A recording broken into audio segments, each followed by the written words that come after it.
Good morning. Ngayon naman itutuloy ko lang yung report. And nandito na tayo sa part na disadvantage of large and powerful bureaucracies. Mali. Disadvantages of large and powerful bureaucracies. Bureaucracies typically do not look for, and in fact, may actively run away from, creating solutions that involve bending rules, ensuring unsuccessful outcomes, or establishing new perceptions. Those presenting inventive requests to such departments face a frustrating response. If I did it for you, I would have to do it for everyone. Dito, sinasabi lang na pag may ang disadvantage ng large and powerful bureaucracies, di nga yung bureaucracies, kasi yung mga unelected people na nagtatrabaho sa government. Yung magiging disadvantage niya is pag nakameron ng large at na sinabing powerful sila.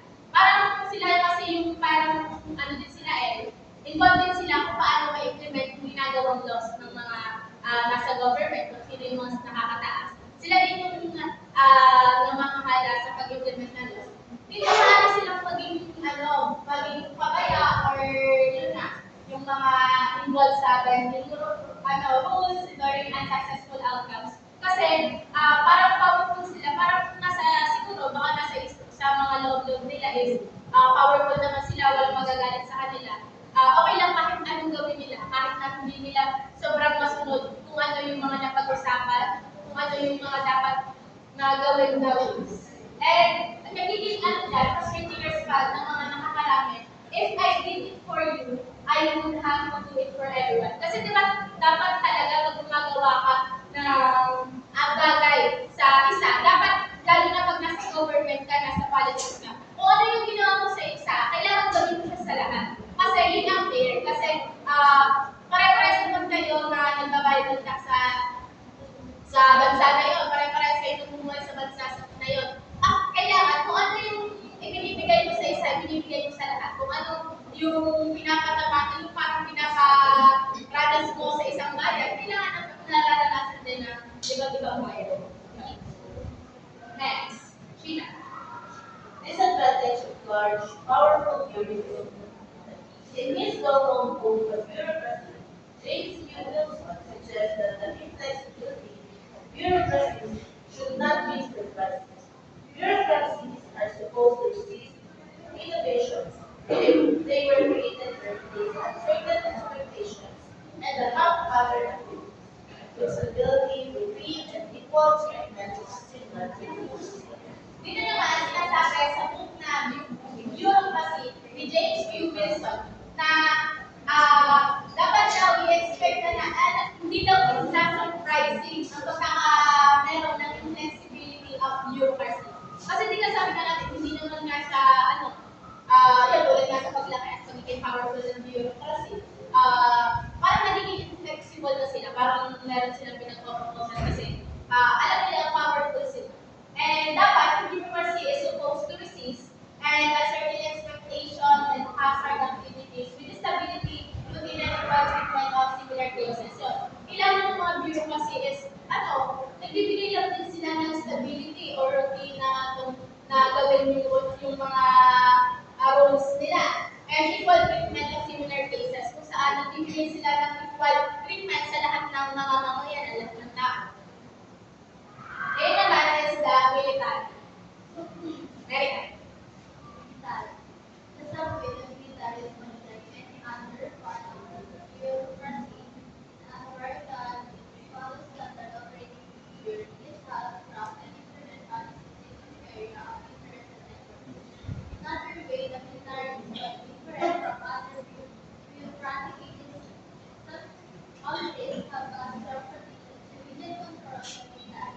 This means that the military does not control government decision-making even about matters affecting it, such as military spending. Yeah, dito sa military, sabi nga dito, is part of siya sa bureaucracy. Kasi sabi nga natin ng military kanina, nasa three main components na hindi sila ina-elect. Kasi parang nag-aaral sila ng na tulad na lang sa mga hindi kami nag-aaralan siya.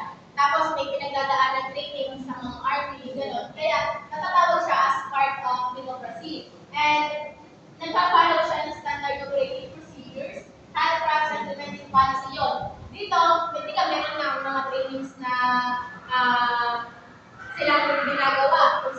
consider sila para maging army sila or nandun sila sa military jobs.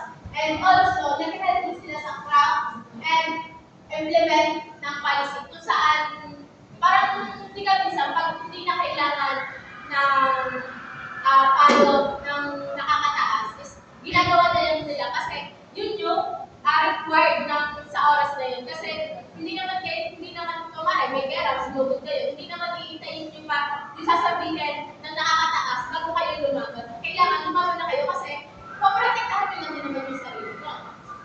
And other ways military is quite different from other bureaucracy agency. Yun, different daw siya sa other bureaucracy yung sa yung mga hindi sila elected. Hindi din naman elected yung mga military, pero iba siya sa ibang agencies. Some countries have strong traditional civilian control of the military. Yun, ng ibang countries, meron silang strong traditional civilian control of the military. Kung saan, yung may strong tradition sila na civilian yung may control sa military. Parang, kasi din tayo na sponsor, lagot ko lang din. Pero, meron siya sa atin na parang ang role lang ng military is protektahan yung mga tao, protektahan yung bansa.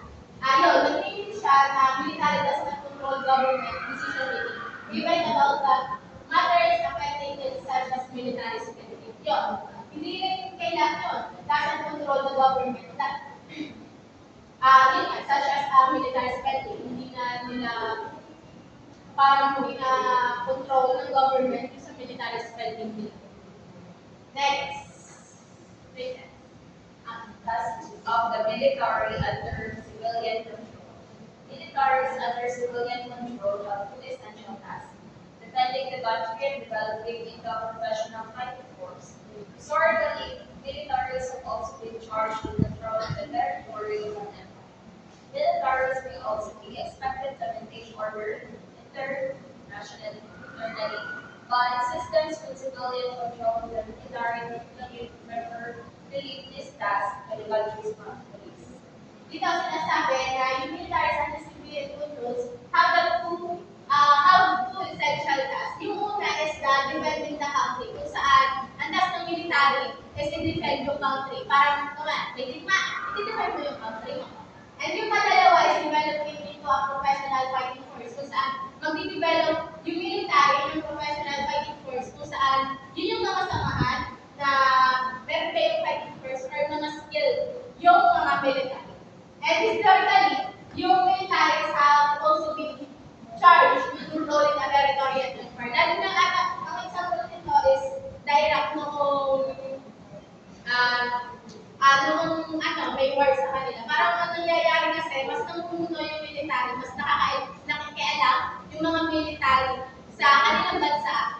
Kasi parang, nila na parang medyo mababa yung pag-control ng mga government sa kanilang bansa. Parang hindi nila masyadong mahawakan or mapamahalaan ang kanilang bansa. Depending na private war laws and military to provide right, direct attack and external force. Most states try to maintain their level of military strength and preparedness compared to neighboring states or other potential enemies. Dito naman, sa task of military and civilian control is the defending the country. Ang tulad nga nasabi ko kanina, ang primary purpose ng military is to defend the country. Kung saan pinaglalaban nila yung bansa nila kung sakaling may sumusunod or may war na ayaw kalaban na bansa. Yun, i-defend mo lang yung country mo. Tulad na lang nangyayari sa atin dito sa Pilipinas, sa West Philippine Sea. Kung saan yung military natin i-defend yung West Philippine Sea kasi alam mo na nanalo na tayo sa UN sa upper court ng mga bansa. Kung saan sinabi yung 2016 ata yun na atin talaga yung West Philippine Sea. Pero pilit nilalaban ng China na kanila yun, China Sea. Pero sa batas, kasi atin yun. Kasi ang sinasabi lang naman ng China is kasi dinaanan yun ng kanilang mga nation, yung mga yung pinuno nila dati. Yung gano'n. Yun, developing into professional fighting force. militaries is to professionalize their ranks, becoming more focused, more specialized, and better able to address military matters such as national security. In a professionalized military, both the officer corps and the lower ranks are well trained, offered through the use of academies requiring years of education. Dito naman, yung developing of professional fighters, kung yung analysis ng militaries is i-professionalize their rank. Kung saan din tayo, may mga ranking din tayo pagdating sa mga military.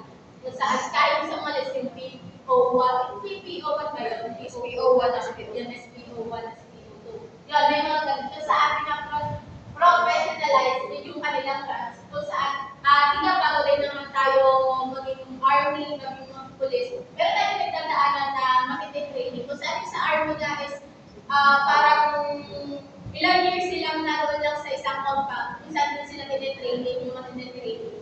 Kung saan hindi nila nakikita yung mga mahal nila sa buhay. Kung saan meron lang silang araw na pwede puntahan or parang may event lang. Tulad sa nakikita natin sa mga social media kung saan yung kumare, yung hindi nagalaw, tsaka lang siya gagalaw pag napuntahan na siya ng kanilang or nahawakan na sila ng kanyang mga kamag-anak.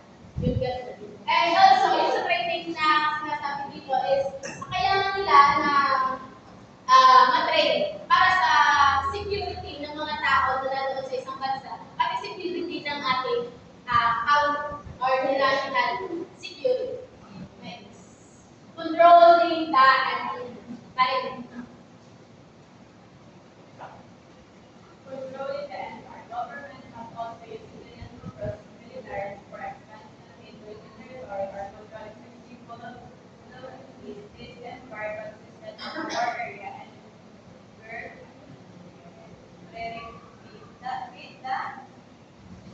typically more culturally diverse and less developed economically than that. Dito naman sa controlling the empire, yung government is also ginagamit din yung civilian control militaries for expansion ng kanilang kanilang territory or control of existing colonies. Kung saan yung civilian control militaries is para mas madami pa silang makuha na territory, marami pa silang makontrol ng mga civilian or mga military. These empires consist of the war area and a current person typically more culturally diverse and less developed countries than the next, militarism.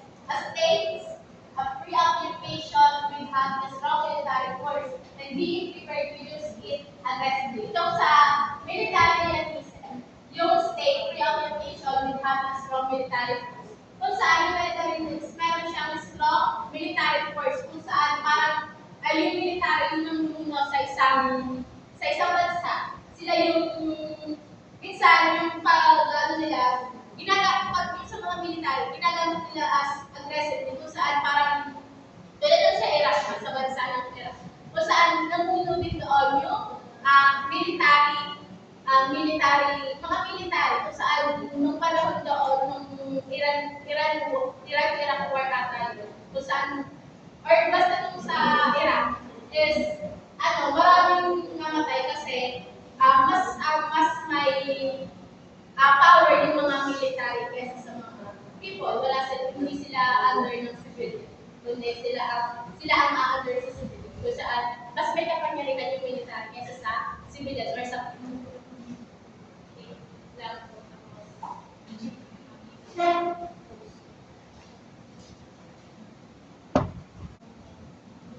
Ngayon, tapos na tayo sa PPT na, hindi sa PPT na tayo, which is the military rule. Yun, ganutong lang din ang kanina. Marika.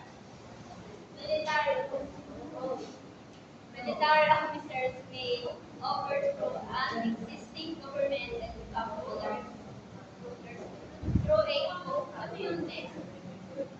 Military coups are not always selfish power grabs, but may be seen as a temporary fix for a paltering economic or political task. Military rule can take many forms, including democratic groupings, assemblies, single leader, rule, or junta. dito, sinasabi dito sa first rule, yung military officer, pwede nilang i-overthrow yung existing government kung sino man yung nakaupo. Kasi pwede nilang i-overthrow kung nakikita nila na yung government is wala masyadong ginagawa kahit na yung bansa nila is lupot na or undeveloped, yung talagang less development kung saan malupot na yung bansa nila pero wala silang ginagawa. Pwede nilang i-overthrow sa pamamagitan ng North and DNR kung saan ito yung samahan ng mga military or yung militaries. Dito naman sa kanilang rule, military forms are not always selfish power grabs but may be seen as an advantage for an economic or political actions. Yun, sabi ko nga kanina, yung mga military is hindi naman sila selfish o hindi naman yun pa sa sarili desisyon. Kasi ginagawa nila yung pag-overthrow kasi lang nakikita nila na may mali sa economy and sa political system or sa political na nangyayari sa kanilang bansa. Kaya, ginagawa nila yung o ina-overthrow nila yung mga existing government. Kasi nakikita nila na may mali or may problema sa bansa nila hindi masolusyonan na government. And military rule can take more forms including democratic, political assembly, civil leader rules, or general rules sa ating is military rules. Next. Reason of military intervention and intervention. For government overthrow. Ito naman is yung reason ng military intervention kung saan ito yung reason kung bakit naging intervention yung military or yung parang kinukuha nila yung responsibilidad sa government. Kasi dito, una is the poor government performance. Yun, nakukulangan sila sa government performance kung saan parang sa tingin nila mas makakapagbigay sila ng service or accessibility sa mga tao doon sa kanilang bansa. Kaya, nag-intervention yung military. Next is battery economy. Kasi yung ngayon, bumabagsak na nga yung ekonomiya nila. Parang kailangan na nila na kailangan nila kung ulit yung posisyon or sila naman yung mag-move. And corrupt political leaders and bureaucrats. Kung saan, kung kukunin nila yung i-overthrow nila yung existing government. Kasi, napapansin nila na mataas yung corruptions ng mga political leaders and bureaucrats na laban sa kanilang bansa. Kaya, parang ayaw nila na masira yung bansa nila o lumubay yung bansa nila kasi dahil sa sobrang taas ng corruption sa kanilang bansa. Also, armas and arrest and instability. Tingnan naman is yung marami nang nagpuprotesta or na hindi nasusolusyonan yung mga government kung saan ngayon, nag-intervention na yung military para mabawasan yung mga nagpuprotesta, may bigay yung mga gusto ng mga nagpuprotesta ng mga tao, yung mga pangangailangan nila. Maprotektahan din yung mga tao. Next is Praetorianism. Political system where the military is actively involved with politics, either openly or covertly. Characterized by a offensive and implemented military, weak civilian institution, and the threat of military intervention. Military leaders may work behind the scenes to influence policy decisions, even without directly controlling the government. dito sa Praetorianism, yung dito sa isa, sa una, ang political system where military is actively involved in politics, either openly or covertly. Dito, sinasabi sa political system is yung kung saan yung military is actively na involved or openly or covertly sa politics. And characterized by tolerance and defending military, with civilian institution and treat of the military, kung saan dito matibay at may sarili diskarte or independent yung military pagdating sa pagmahina yung civilian institution. Kung saan sila yung nagpapatibay or sila yung may pananindigan sa military. Kung saan parang may paglalaban talaga nila yung military leaders may work behind the scenes to influence political decisions even without directly controlling the government. Yung military leaders, pwede siyang maka-influensya ng mga policy decision sa government without controlling the government. Pwede silang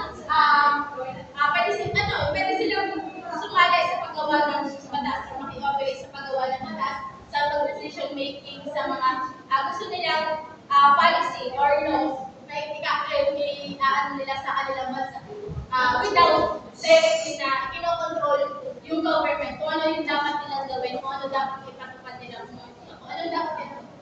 Next. Reconstructing the Iraq military by re-establishing civilians control. Ready? Rebuilding the military. The Iraqi military was disseminated by the invasion and officially disbanded by coalition forces in May 2002. The U.S. provided new weapons and significant training to the Iraqi military before handing over domestic security control. Matinong isa. Establishing civilian control. A major concern was establishing civilian control over the reconstituted military. Iraq had a history of military intervention in politics, but it is one hope it had in every decade from the 1930s to the 1960s. Dito sa rebuilding the military. Yung sa Iraq, military was disseminated by the invasion and disbanded by confusion. First in May 2003. Kasi dito rin natapos yung terminal ng kanilang president ng Iraq. So, ang terminal niya which is 1979 to 2003. And the US, tapos, nung simula nung namatay yung president nila, is lalong na bumagsak yung bansang Iraq. Tapos, sa panahon yun, nung pabagsak na talaga, yung US is providing new weapons and significant training for Iraq military before handing over the security control. Kung saan yung US is binigyan ng weapon ng mga Iraq military. And nagbigay sila ng handling the domestic security control. Kung saan yun, binigyan sila ng security. Yun, establishing civilian control. A major concern was establishing civilian control over US military. Iraq had history of military intervention in politics, which had placed one up in every decade from 1930s to 1960. Yun, sinasabi nga dito, sa Iraq history, dito tulad ng mga halimbawa ko kanina ng pagdating sa Iraq. Yung history nila is may military intervention in politics. Hindi ka sabi ko nga kanina, nung sa Iraq is ang namumuna is military kung saan nabasa ko lang din is maraming namamatay na tao gawa doon sa parang overthrow ng military sa bansang ito. And yun, dito sa pagdating naman doon sa US yun, tinulungan nga nila yung Iraq na makabago at bibigay ng mga new weapons. And also nabasa ko din kanina sa Google yung pinagawa sila